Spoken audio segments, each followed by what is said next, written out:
My most recent mall tour to Palisades was another excellent example of why this tradition has been so awesome since bringing it back in 2015.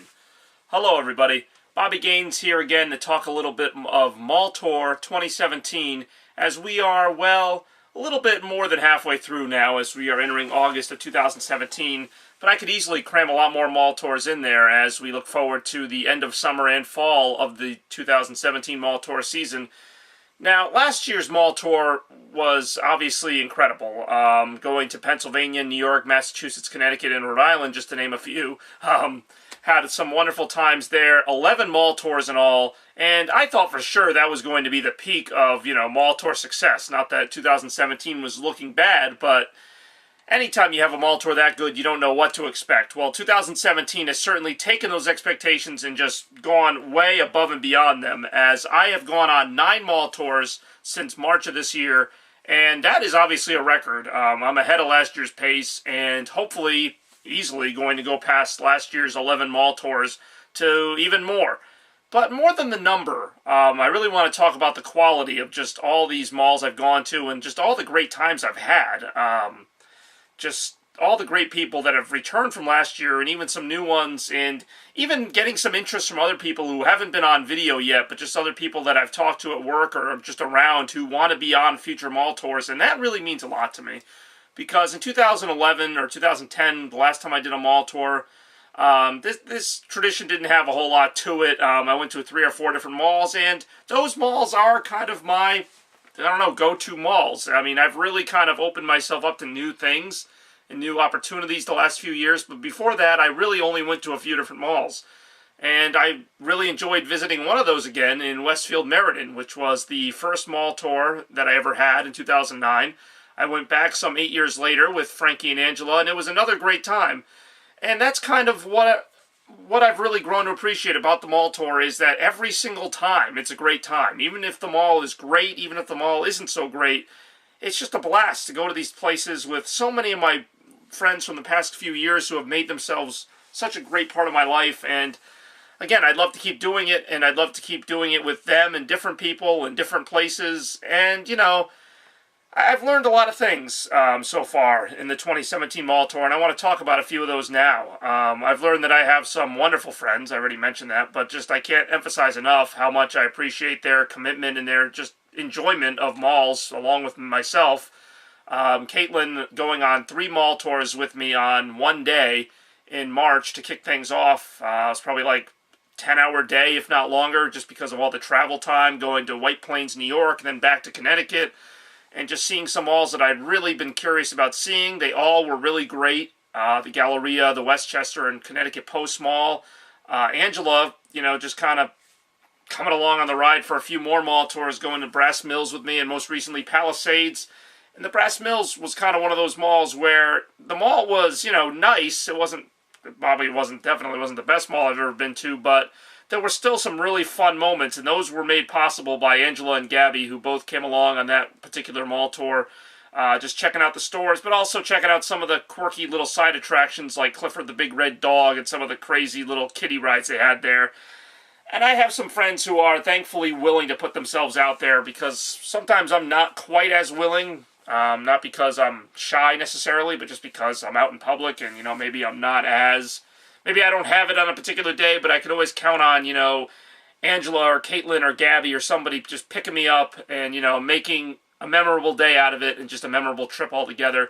I've also learned that Massachusetts has some wonderful malls. And I already knew this with Emerald Square, but just even more so, Natick Mall, South Shore Plaza, really excellent malls. I've only been to a few malls in Massachusetts, but they've all been really just bright and open. I've really liked kind of the style that they're going for. Usually they're 2 or 3 floors. There's a lot of stuff that they pack in there. And South Shore Plaza in particular was a very big mall. It even had other things attached to it going off the main parking lot. It was just a great experience all around going to South Shore Plaza, but also Natick, which I might have liked Natick a little bit better just because of the aesthetic and the gelato bar up on the second level, the old-fashioned candy store. There were a lot of highlights at Natick. There were a lot of highlights at all of them, to be honest. And, of course, Destiny USA, which was the big one. 4.5-hour drive, 9 hours in all to get there and back.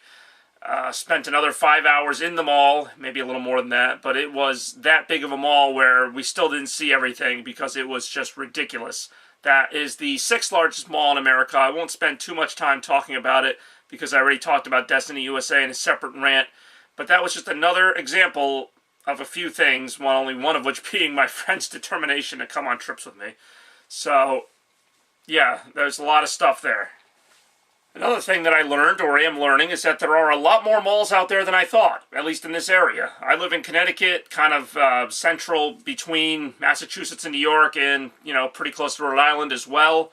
And, I thought, there's a handful of malls in Connecticut, maybe some here and there. And, if I really wanted to get technical, yeah, I could hit every little, rundown dump of a mall between here and New York, or here in Massachusetts or Maine or whatever. I could really just go nuts and go to every strip mall and every, Eastbrook Mall, which is a mall we have up here that isn't very nice.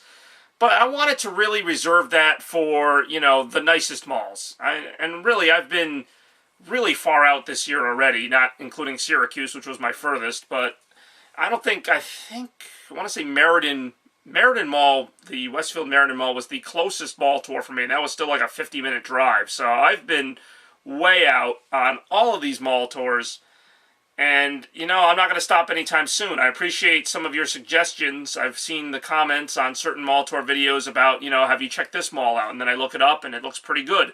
I'm definitely, as I mentioned earlier, I want to get into more Massachusetts malls. They've been fantastic. And that kind of gets me to my next point, the future of Mall Tour 2017.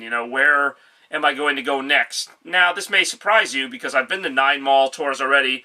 7 of them were all new malls, but I actually kind of want to get back to some of those malls that I've been to before, kind of my core 4, if you will.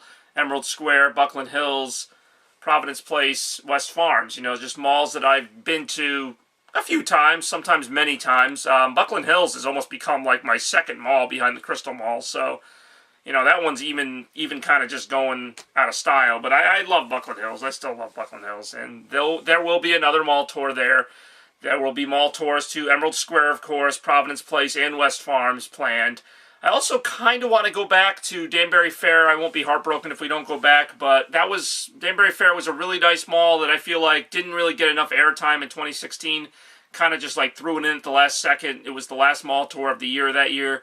And I would like to kind of go during the day and really get a chance to check everything out and take it all in. But that's another one. And another important one that I really do want to hit is Stamford Town Plaza. And the reason for that is if I go to Stamford Town Plaza, I will have been to all 13 of the major malls in Connecticut. I say major malls because there are some other ones that are like dying or dead or, just a few strip malls or whatever. I mean, there's a lot of them lurking. But I count, the 13 major malls that still have operational stores and a decent-sized crowd. I've been to 12 of them, and I would love to go to Stamford. Well, no, I don't think anyone's ever said they'd love to go to Stamford, but I'd love to go to the Stamford Mall to check it out, see what it's about. Maybe I'll love it, maybe not, but I just got to go at this point to check that off my list. And, where else could the mall tour go? I mean, I haven't ruled out New Hampshire or even Maine or some other places, but for right now, I just want to kind of keep it simple. I feel like this year has already been a wonderful success, even if it were to end today. But it's not going to end, and there will be more of those malls I mentioned. Maybe some new ones. I mentioned Massachusetts with some great suggestions. Burlington Mall is a strong possibility to be on this year's mall tour, as well as some other ones. But, with time being what it is, kind of limited, I've been trying to slip more mall tours in during the summer, been busy with work and other things, but that's not to say that I'm ever going to just stop. The fall and the winter are going to have some awesome opportunities to as well, go out and check out some different malls. And hey, whatever I don't hit this year, I can always try to hit next year. That's kind of the beauty of this tradition, is that it kind of keeps going. And, some malls you kind of forget about, some of them you revisit. And I want to take a minute, since I mentioned revisiting malls. I went back to Palisades. That's how I started this video. The 9th mall tour of 2017 was a very memorable one, as I took Caitlin and Angela to Palisades, and I had already been last year with Frankie and Trevor, so I was curious to see if the thrill would still be there after seeing it once, and it was, for the most part. There wasn't the same grandiose, like, oh man, this is the biggest mall ever, but it was still really wonderful to see it again. Got to ride those elevators a few more times. Got to ride the Ferris wheel, which was the main highlight of that trip. Never ridden a Ferris wheel in a mall before. Can check that off my bucket list. But yeah, I'd love to hear your thoughts on Mall Tour 2017. Any malls that you think I missed that are like some hidden gems. Maybe in a later rant I'll talk about kind of my ideal mall or what I look for in a mall. But right now, I just wanted to kind of talk about the Mall Tour. And since we're a little more than halfway through the year and halfway through the Mall Tour season, got a little ways to go though. Hoping to get at least 5 or 6 more in before 2017 comes to a close. I'll see how successful I am with that. I know I've already hit a lot of my major stops. Still a few more to go, though, so stay tuned for more from Bobby Productions 2017 as the Mall Tour keeps on going.